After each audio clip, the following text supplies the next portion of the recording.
अभी हम सिलेबस पे थोड़ी सी अपन तेरे से बात कर लेते हैं, ठीक है ना। Indus valley civilization, first line है सिविलाइजेशन, यानी कि सिंधु घाटी सभ्यता के बारे में है ये। इसके साइलेंट फीचर यानी कि इसके महत्वपूर्ण तथ्य आपके 11th में ईंट मनके करके एक किताब, नहीं 12th में हमारे इतिहास के कुछ तथ्य करके 3 किताबें चलती है, ठीक है ना। उनमें से वो किताब जरूर देखना, ठीक है ना। अब जैसे वैदिक एज, सोशियो रिलीजियस लाइफ, यानी कि सामाजिक जीवन और धार्मिक जीवन, ज़्यादा हमें कुछ भी नहीं करना। तो वैदिक एज में हम अगर बात करें तो वैदिक एज को 2 भागों में बांटा जाता है, ऋग्वैदिक काल और उत्तर वैदिक काल, ठीक है ना।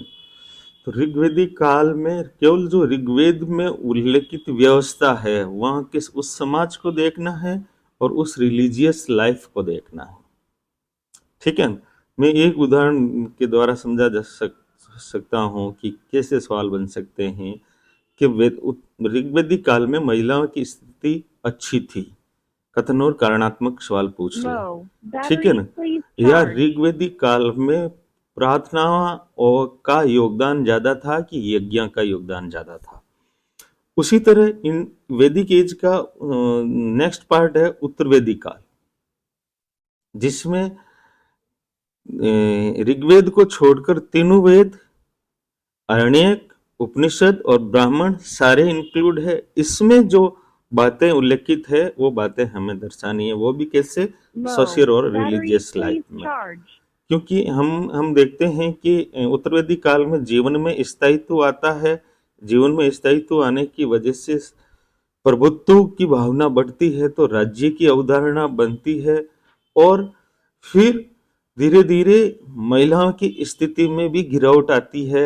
एक वस्तु स्थिति एक चीज से समझ में आ जाएगा कि मैत्रायणी संहिता में कहा गया, मैत्रायणी संहिता में उसकी स्त्री की तुलना शराब और पासे के खेल से की गई है। तो इसका मतलब स्त्री की दशा में गिरावट तो आई है, ठीक है ना। ये सोशल लाइफ और रिलीजियस लाइफ में, जैसे कि ऋग्वैदिक काल एक सामान्य साधारण प्रार्थनाओं पर आधारित था, जो उत्तर वैदिक काल एक कर्मकांडीय आधारित हो गया। समझ में आ रही मेरी बात। तो यहाँ आप जो है एक सरसरी दृष्टि से आप चीजें पकड़ने का प्रयास करेंगे तो आप इन 70 सीटा में से सीट निकाल सकते हैं। उसी तरह बुद्धिज्म एंड जैनिज्म के बारे में बात करें तो ये उत्तर वैदिक काल के जस्ट बाद में जब महाजनपद युग आता है, जो 16 महाजनपदा का काल आता है जिसमें मगध का उत्थान होता है, उसी दरमियान धार्मिक चेतना में एक विद्रूपता आती है। उसको चैलेंज देने के लिए बौद्ध धर्म, जैन धर्म जैसे बहुत सारे 363 मत उभरे थे, जिसमें बौद्ध और जैन प्रमुख हैं। इसका क्या है, टीचिंग यानी कि उनकी शिक्षाएं क्या है, ठीक है ना। शिक्षाएं क्या है, तो जैसे जैन धर्म के बारे में जैसे अणुव्रत है, महाव्रत है, इन बातों को आप ध्यान रखेंगे, कौन सा महाव्रत में सम्मिलित है या नहीं है, ठीक है ना। कॉज ऑफ राइज यानी कि ये धर्म उत्पन्न क्यों हुए।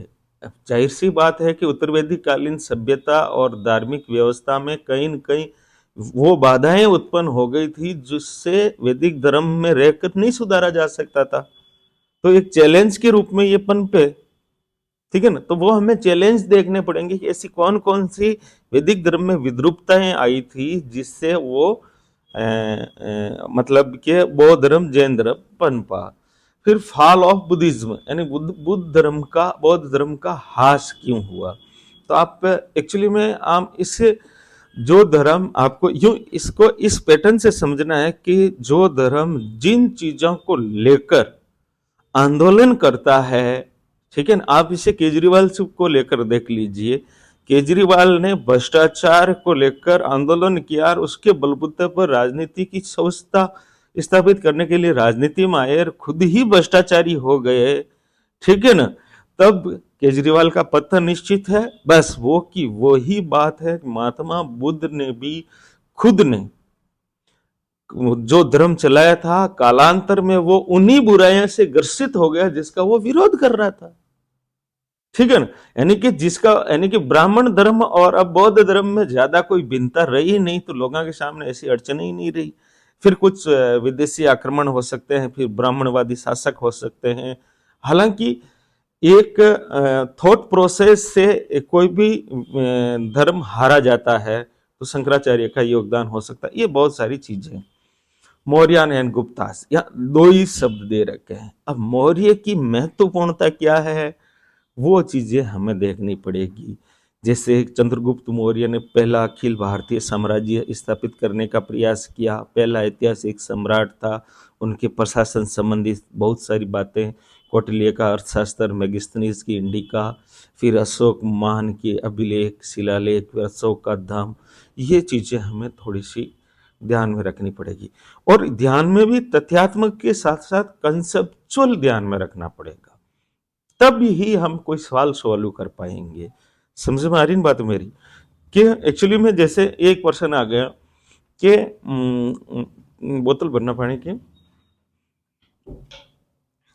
महात्मा नहीं, अशोक महान ने बौद्ध धर्म को प्रश्रय दिया। क्यों? क्या वो ब्राह्मण धर्म से नाराज था क्या? एक्चुअली में जनता उसी धर्म का शासक हमेशा उसी धर्म का पालन पोषण करता है जो मैक्सिमम जनता में प्रभावित हो, ताकि उसकी जनता में पेट बने। ये भी हमें सोचना है, एक कंसेप्ट रूप से हमें देखना पड़ेगा। फिर गुप्ताज के रूप में हमें देखना पड़ेगा। गुप्त जिसे एक्चुअली में भारत का स्वर्णिम काल कहा जाता है, golden era of Indian history, गुप्त काल, जिसमें समुद्रगुप्त के नेपोलियन जैसी विजय के बारे में सोचना है, चंद्रगुप्त प्रथम के साम्राज्य की स्थापना के बारे में देखना है, चंद्रगुप्त द्वितीय की शका के पराजय के बारे में देखना है, फिर स्कंदगुप्त का होणक के बारे में संघर्ष देखना है। इन बहुत सारी चीजों के अलावा गुप्ता के समय जो सामाजिक, आर्थिक, राजनीतिक परिवर्तन हो रहे थे, फिर धर्म के क्षेत्र में जो चीजें उभर कर सामने आ रही थी, वो चीजें भी हमें ध्यान में रखनी पड़ेगी, वो भी कंसेप्चुअल। ठीक है ना?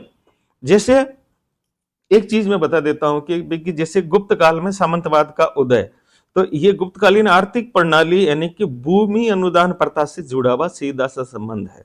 ठीक है ना? हालांकि सामंतवाद शब्द भी एक अपने आप में एक विवादास्पद है, फिर भी एक उनकी आर्थिक प्रणाली से यानी कि भू अनुदान की व्यवस्था से जुड़ा हुआ था। इन चीजों को आपको देखना पड़ेगा।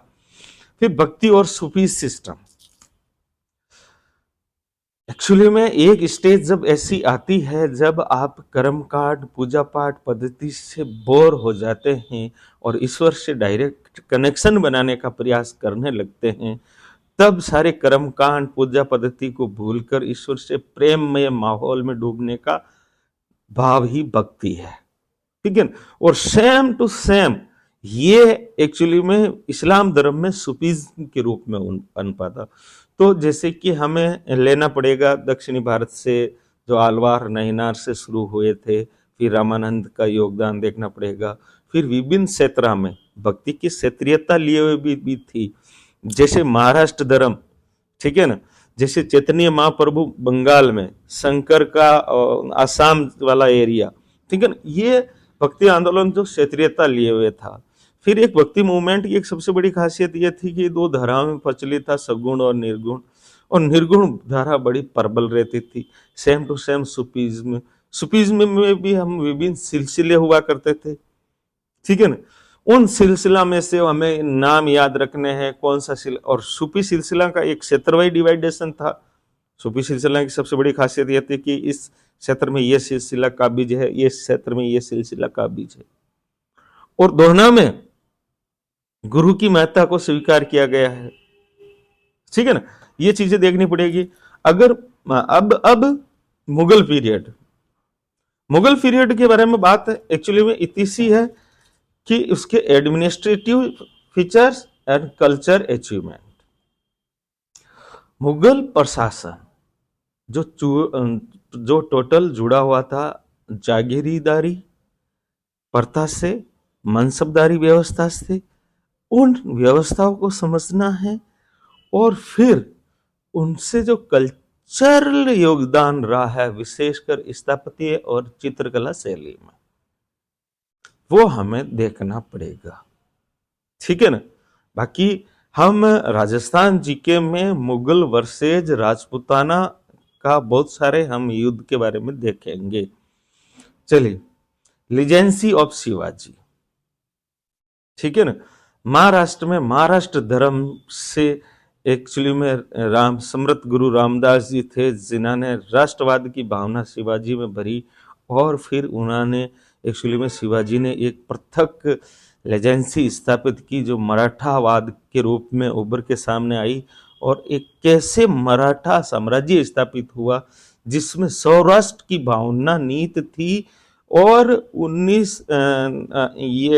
1807 के बाद 1807 के बाद नहीं 1707 के बाद कैसे मराठे पूरे हिंदुस्तान में छा जाते हैं, ये शिवाजी की लेजेंसी से आपको पता चल जाएगा। फ्रीडम मूवमेंट, हमारे जो स्वतंत्रता आंदोलन है उसके बारे में हमें देखना है, विशेषकर विपिन चंद्रा की पुस्तक को थोड़ा बहुत हम देखने का प्रयास करेंगे तो काम चल जाएगा। बैकग्राउंड ऑफ 1857 की क्रांति के कारण के बारे में हमें चर्चा करनी। एक चीज हमेशा ध्यान करना कि इस बार जो भी पेपर पर्सन आएंगे वो सामान्यतः सीधे नहीं आएंगे, पेपर हार्ड होगा। दूसरी चीज ऑथेंटिक किताबों से लिए हुए पर्सन होंगे। ठीक है ना, ताकि आरपीसी की साख को कोई बट्टा ना लगे। फिर बर्थ ऑफ कांग्रेस, कांग्रेस की जन्म। तो कांग्रेस के जन्म को ऐसे समझना है, भारतीय राजनीतिक चेतना के उभर कर आती है, जैसे राजा राम मोहन राय से राजनीतिक चेतना उभरती है। ठीक है ना।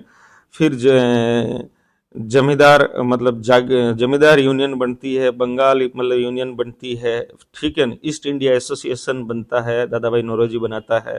ठीक है। ये हमारी जागृति का परिणाम 1885 में कांग्रेस बनती है। ऐसे नहीं धड़ाम से ह्यूम को पकड़ के बैठा दिया और कह दिया कि इसने स्थापित कर दिया। फिर रोल ऑफ गांधी, गांधी जी का रोल। गांधी जी के रोल के बारे में बात करें तो वस्तु स्थिति जलियांवाला बाग, एक तो उनके 2-3 किसान आंदोलन चंपारण का है। ठीक है ना। और उन गुजरात वाले खेड़ा का है। ठीक है ना। अहमदाबाद की मिल मजदूरों के आंदोलन है। फिर जलियांवाला बाग हत्याकांड खिलाफ उसके कुछ आंदोलन है। फिर असहयोग आंदोलन है, फिर सविनय अवज्ञा आंदोलन है, फिर भारत छोड़ो आंदोलन है। इन तथ्यों के बीच और इनके बैकग्राउंड में महात्मा गांधी क्या क्या रोल अपना रहे थे वो चर्चा करनी है। Partitions of India, partitions of India actually में भारत विभाजन को आप ऐसे नहीं कि झट से बैठ गए और मोहम्मद अली जिन्ना को दोषी ठहराकर आप भारत का विभाजन कर दिया, नहीं। भारत का विभाजन को आप को समझना पड़ेगा अलीगढ़ मुस्लिम विश्वविद्यालय की स्थापना से लेकर, यानी 1857 की क्रांति के पश्चात और 1906 में मुस्लिम लीग की स्थापना, 1909 में पृथक निर्वाचन प्रणाली, ऐसे गुजरते हुए हम भारत के विभाजन को समझना होगा, तो ही आप साल सॉल्व कर पाएंगे। बाकी फैक्ट रूप से आप पढ़ने का प्रयास करोगे तो ऐसा नथिंग पॉसिबल। अब फ्रेंच रिवॉल्यूशन विश्व इतिहास का टॉपिक है, फ्रेंच क्रांति। हालांकि विश्व के इतिहास में फ्रांसीसी क्रांति राष्ट्रवाद के उदय का प्रमुख कारण मानी जाती है। ठीक है ना। तो फ्रांस की क्रांति के बारे में हमें पढ़ते हैं, उसके कारण के बारे में चर्चा करेंगे। लुई सोलवे की क्या गलतियां रही, मेरी अंतरनेव क्या कर रही थी। ठीक है ना। वहाँ का बुजुर्गा वर्ग की क्या सोच थी। फिर उनके वैचारिक लोग मॉन्टेस्क्यू और ये रूसो, मॉन्टेस्क्यू। ठीक है ना। इन चीजों के बारे में भी हमें सोचना होगा। American war of independence. ठीक है ना। तो अमेरिकन वार ऑफ इंडिपेंडेंस हम पढ़ेंगे तो अमेरिका की खोज से लेकर ब्रिटिश कॉलोनाइज तक कैसे 13 बस्तियां बसी और 13 बस्तियां को में से एक बस्ती को छोड़कर सारी बस्तियां ने युद्ध में भाग लिया वो सारा हमने देखना पड़ेगा। एक कॉलोनाइजेशन। फिर रशियन रिवोल्यूशन इसलिए इंपॉर्टेंट है कि कार्ल मार्क्स ने जो सिद्धांत दिए थे उन सिद्धांतों को धरातल पर उतारा रशियन रिवोल्यूशन से। ठीक है ना। और उस रशियन रिवॉल्यूशन की वजह से भारत का राष्ट्रीय आंदोलन भी बहुत प्रभावित रहा। ये भी एक एंगल्स अपने को सोचना होगा। लीग ऑफ नेशंस ये प्रथम विश्व युद्ध के बाद ये सोचकर बनाई गई थी कि प्रथम विश्व युद्ध में हमने जो विनाश लीला देखी थी उस लीला को वापस नहीं देखना चाहते हैं, तो लीग ऑफ नेशंस बनी ताकि कोई भी मुद्दा को बैठकर सुलझाया जा सके। बट ये उस कार्य में असफल रही, तभी तो द्वितीय विश्व युद्ध हुआ। द्वितीय विश्व युद्ध के दौरान यूनाइटेड नेशंस बना था, जो वर्तमान में अभी संयुक्त राष्ट्र संघ बना हुआ है। ठीक है ना। तो इसके के काम अंग क्या है वो सारे देखने पड़ेंगे। India's role in world peace, या ये एक इंपॉर्टेंट चीज है। भारत का नैतिक रूप से, वैचारिक रूप से अलावा भारत का एक तो गुट निरपेक्ष आंदोलन के तौर पर कैसे वर्ल्ड पीस में अपना मतलब योगदान देता है, फिर संयुक्त राष्ट्र संघ की शांति सेना में अपने सैनिक भेजकर कैसे योगदान देता है, वो है। तो इसमें कोई क्या खास है नहीं। अगर अपन सीटें भले हो 70, पर अगर ढंग से पढ़े, पर ये मैं एक चीज बता देता हूं, ढंग से भले 2000 पढ़ेंगे तो भी 70 जना का ही होगा। ठीक है ना। तो आप बेहतरतम तरीके से पढ़ने का प्रयास करें। एक्चुअली पढ़ेंगे सब कुछ, आपका सारा पेपर डिसाइड करेगा। पेपर देते वक्त आपका कॉन्शियंस क्या अलाउ करता है। जियोग्राफी में क्या है, motion of the earth and their effect, पृथ्वी की गतियां और उसके प्रभाव। अब उसकी प्रभाव आपको 6वीं 7वीं की किताब में अच्छी तरीके से दिया हुआ होगा, वरना 9th की किताब में, 10वीं की किताब में मिल जाएगा। लेटिट्यूड लॉन्गिट्यूड, अक्षांश और देशांतर, ये ग्लोब के बारे में। इंटीरियर ऑफ द अर्थ, पृथ्वी के अंदर की वाली बातें, यानी कि जो 3 परतें हैं, सीमा, सियाल, क्या बोलते हैं, सियाल, सीमा, नीफे। ठीक है ना। और इनके मध्य जो असंबद्धताएं हैं, 5 असंबद्धताएं हैं, वो रट के अपन तैयार करेंगे। ठीक है। Origin of continent and oceans, ये अपन प्लेट विवर्तनिक, भू विवर्तनिक और महाद्वीपीय फिसलन का सिद्धांत, ये सारा इसमें वेगनर का इसमें देखेंगे। ठीक है ना। सडन मूवमेंट, ज्वालामुखी है, भूकंप है, इनके बारे में कुछ करेंगे। एटमॉस्फेयर कंपोजिशन, यानी कि हमारा जो वातावरण बना हुआ है, कंपोजिशन क्या है, वायुमंडल कैसा बना है, किससे बना है। फिर इंसुलेशन, तापमान, तापकरण का गर्म होना करना। प्रेशर बेल्ट, यानी दाब पेटियां, वो ही तापमान से ही निर्धारित होती है, दाब पेटियां। ठीक है ना। विंड्स, और दाब पेटियां से ही निर्धारित होती है हमारी पवना का चलना, ये ध्यान रखना, क्योंकि पवने हमेशा उच्च दाब से निम्न दाब की ओर चलती है। और एक और, ओशियन करंट, यानी कि जलधाराएं। ठीक है ना। जलधाराएं हमारी जलवायु को प्रभावित करती है। हमारे सबसे बढ़िया बात ये, महत्वपूर्ण बात, एक उदाहरण से बता देता हूँ कि जैसे गल्फ स्ट्रीम अगर नहीं होती तो सर्दियाँ में यूरोप के पूरे बंदरगाह जम जाते, यानी गल्फ स्ट्रीम को यूरोप का कंबल कहा जाता है। समझ में आ रही कि नहीं आ रही। उसी तरह जैसे वो पेरू के तट पर चलने वाली अल्नीनो लालिनो जलधाराएं भारतीय मानसून को प्रभावित कर देते हैं। ठीक है ना। सर्दी को प्रभावित कर देते हैं। ये बहुत सारी बातें हैं। फिर इंडिया, फिजिकल फीचर्स का मतलब एक्चुअली में भारत में पर्वत, मैदान, पठार, तटीय मैदान, ठीक है ना, द्वीप, ठीक है ना, ये चीजें। और फिर क्लाइमेट, यानी कि वो यहाँ की जलवायु। फिर सोयल, यहाँ की मृदा, जो विशेष रूप से 8 भागों में बट गई है। फिर नेचुरल वेजिटेशन, प्राकृतिक वनस्पति। ठीक है ना। ये शायद 6वीं 7वीं की किताब में ही है, 6वीं 7वीं किताब में ही है ये नेचुरल। फिर ड्रेनेज, यानी अफवाह तंत्र। ठीक है ना। ये भी शायद यहाँ नहीं है, तो 10वीं या 9th की किताब में बेहतरतम तरीके से दे रखा है, हम उनमें से देखेंगे। ठीक है ना। एग्रीकल्चर, कृषि क्षेत्र के बारे में। इंडस्ट्रीज एंड पॉपुलेशंस, उद्योग एंड जनसंख्या। तो जनसंख्या से संबंधित आंकड़े हमारे पास 2011 से हैं, और आपके शायद बड़े होने के बाद आपने जिंदगी में एक ही आंकड़े देखे हैं 2011 के, और वही आंकड़े आपको रटने हैं, ठीक है ना। और फिर इंडस्ट्रीज के बारे में महत्वपूर्ण रोल, कौन सी इंडस्ट्रीज कहाँ पर कैसे पनपी, क्यों पनपी, ये बहुत सारे फीचर्स हमें देखने पड़ेंगे। फिर इसके साथ ही हम राजस्थान का है same to same physical feature, climate, soil, natural vegetation, drainage, agriculture, minerals, industry and population. जो राजस्थान का पढ़ना है वो का वो भारत का पढ़ना है। समझो आ रही ना बात ये। चलिए अब लेते हैं इकोनॉमिक्स।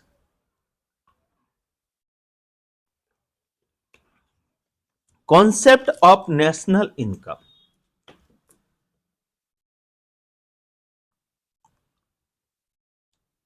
नेशनल राष्ट्रीय आय की अवधारणा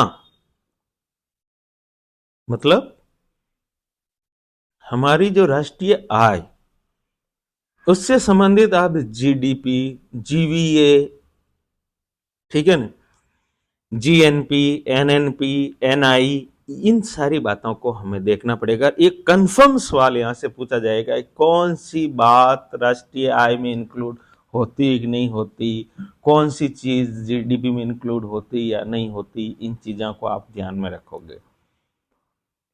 फिर इकोनॉमिक्स का सवाल, basic concept of demand and supply और उपभोक्ता का व्यवहार, यानी मांग और पूर्ति का कॉन्सेप्ट है ये, और शायद सबसे अच्छा और मार्किंग वाला और फिक्स सवाल वाला टॉपिक है।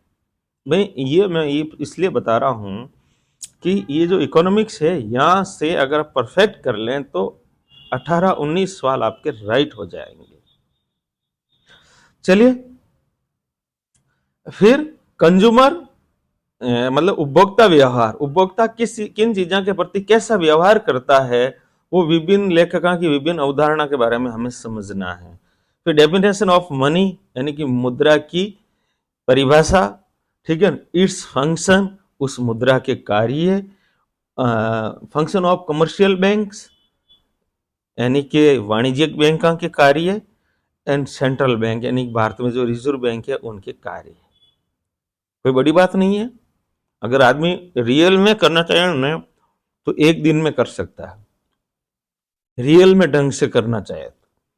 हाँ, ये जरूर है कि पहले प्री नॉलेज तो कुछ होना चाहिए। अब इंडिया फॉरेन ट्रेड में आपको यूं समझना है कि एक्चुअली में भारत का आयात निर्यात देखना है। फिर भारत की जैसे क्योंकि जस्ट इसके ऊपर रिजर्व बैंक दे रखा है, तो रिजर्व बैंक की मौद्रिक नीतियां हमारे आयात निर्यात को कैसे प्रभावित करती है। फिर आयात की प्रमुख मद क्या है, निर्यात की प्रमुख मद क्या है।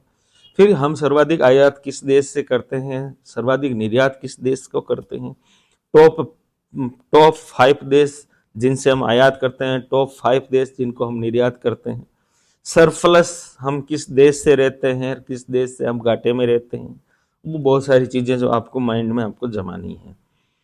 तो direction and trade, concept of globalization, यानी कि वैश्वीकरण की अवधारणाएं जो 1991 के बाद जो भारत नया आर्थिक युग में प्रवेश हुआ है उसके बारे में थोड़ा सा समझना है। फिर 1991 के बाद ही निजीकरण शुरू हुआ है, 1991 के बाद ही लिबरलाइजेशन यानी उदारीकरण शुरू हुआ है, इनके बारे में देखना है। इकोनॉमिक प्लानिंग इन इंडिया, हो सकता है कि ये टॉपिक इस बार हटा दे इकोनॉमिक प्लानिंग, क्योंकि एक्चुअली में 2014 में योजना आयोग को खत्म कर दिया गया है।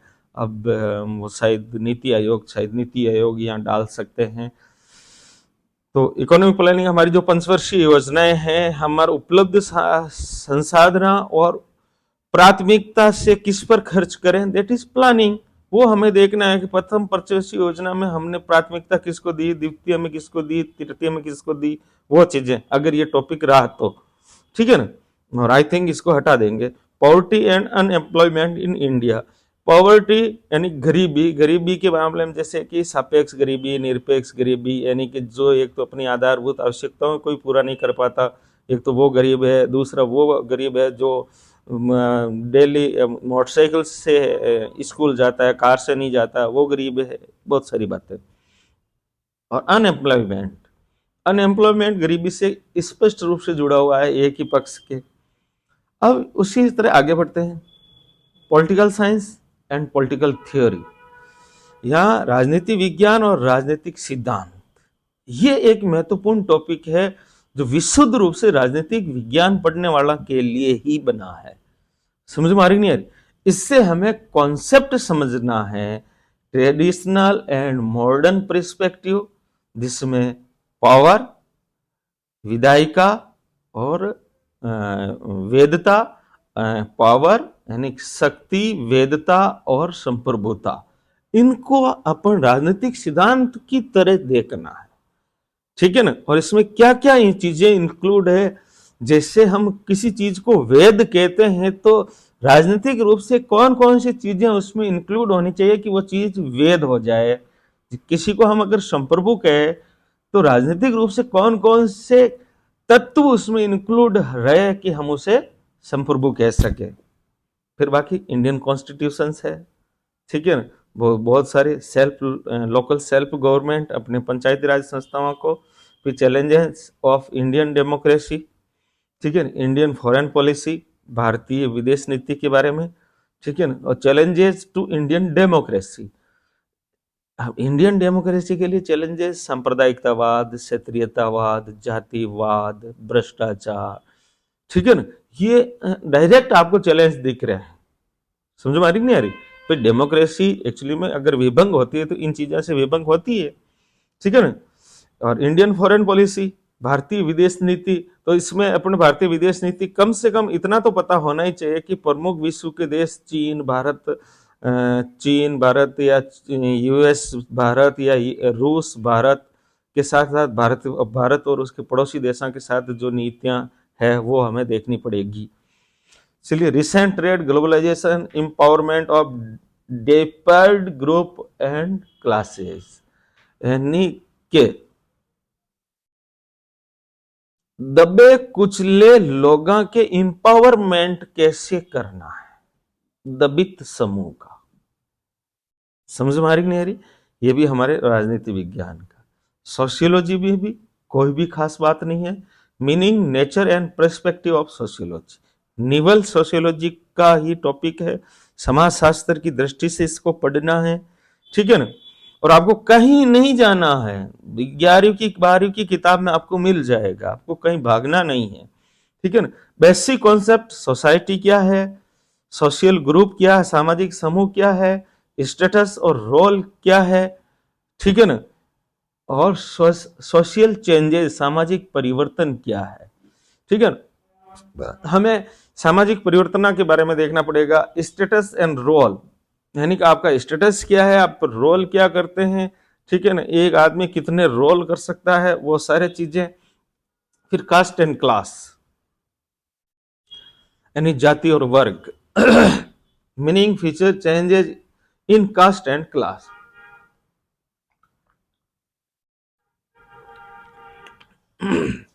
यहां जब भारत में जाति आधारित जनगणना की बात होती है, तब ये जब मैं टॉपिक अपन पढ़ेंगे तो जरूर सोचेंगे।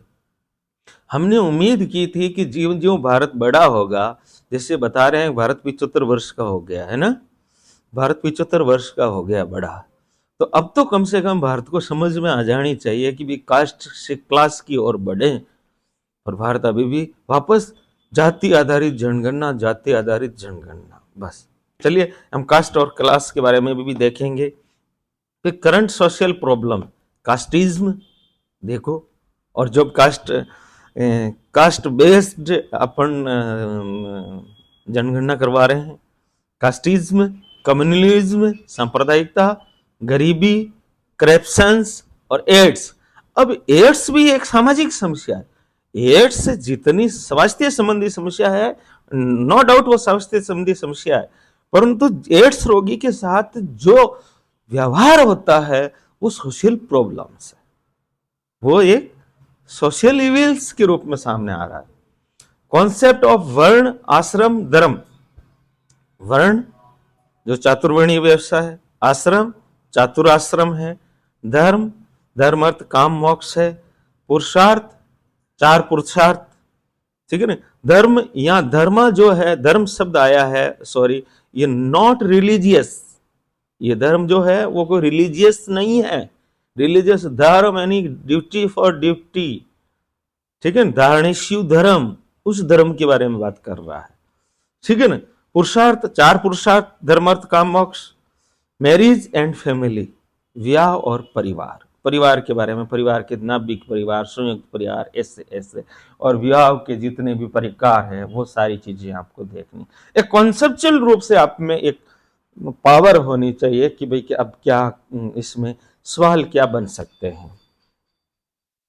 अब पब्लिक एडमिनिस्ट्रेशन, जैसे में पहली चीज नेवल रूप से पब्लिक एडमिनिस्ट्रेशन का सैद्धांतिकी है, meaning scope, nature and evolution of the public administration in the discipline, theories of organization, संगठन की संबंधी अवधारणाएं।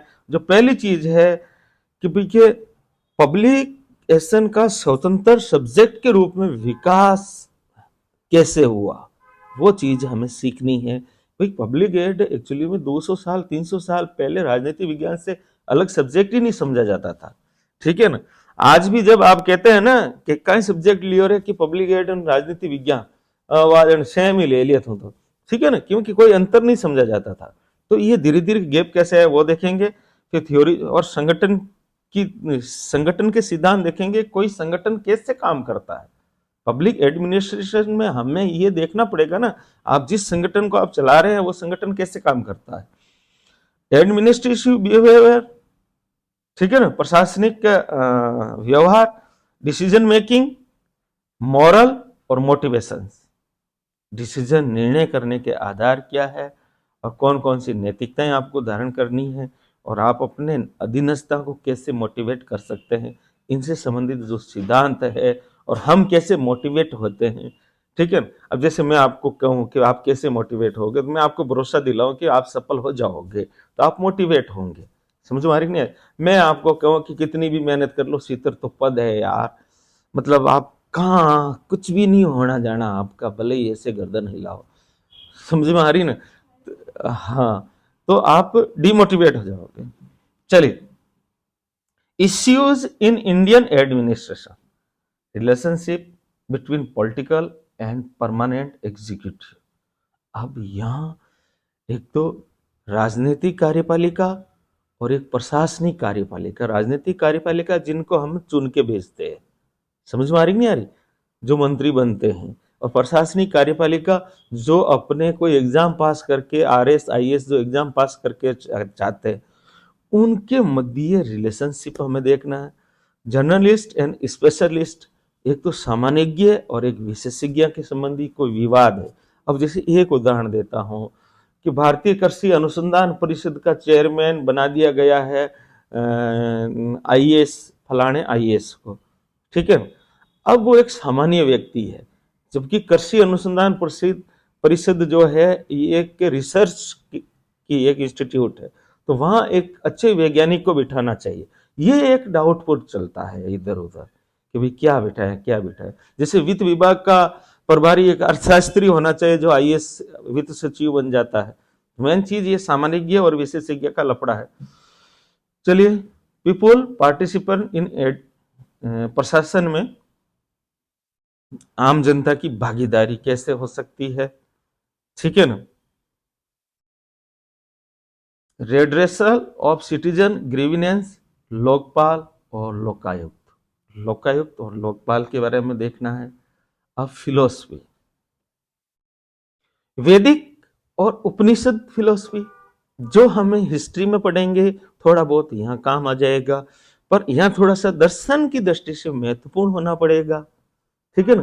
तो वैदिक फिलोसफी क्या है, वहां हमने एक्चुअली में क्या देखा था, वहां हमने हिस्ट्री में देखा था सोशल एवं रिलीजियस लाइफ, और हम यहाँ देख रहे हैं फिलोसफी के बेसिक कॉन्सेप्ट, यानी उनके धर्म के बारे में, ईश्वर के बारे में, उनके देवताओं के बारे में क्या विचार है, आत्मा के बारे में, वो सारा।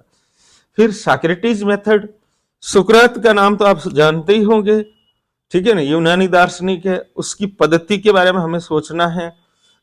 फिर कार्टेशियन मेथड, देकार्ते के मेथड के बारे में सोचना है। फिर ग्रीक इथिक्स, ठीक है ना, उसके बारे में हेडोनिज्म, सुखवाद, यूटिलिटरिज्म, उपयोगितावाद।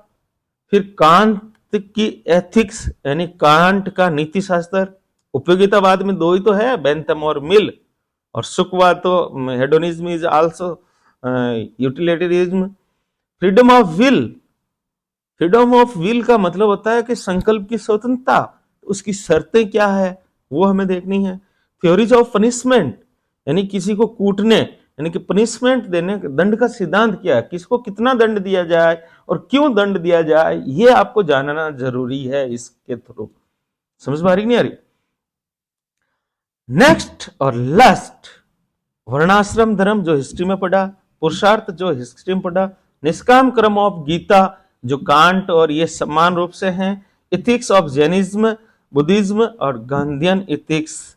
इसके अलावा आपके कोई सब्जेक्ट नहीं है। और रियलिटी में अगर आप चाहते हो तो इन किताबों को आप, इन टॉपिक्स को आप 6ठी से लेकर 10वीं तक की सामाजिक विज्ञान की किताबें पढ़ना, फिर 11th 12th की संबंधित टॉपिक उगाड़ के पढ़ लेना। I think, I am sure कि आपका सिलेक्शन हो जाएगा। All the best, thank you.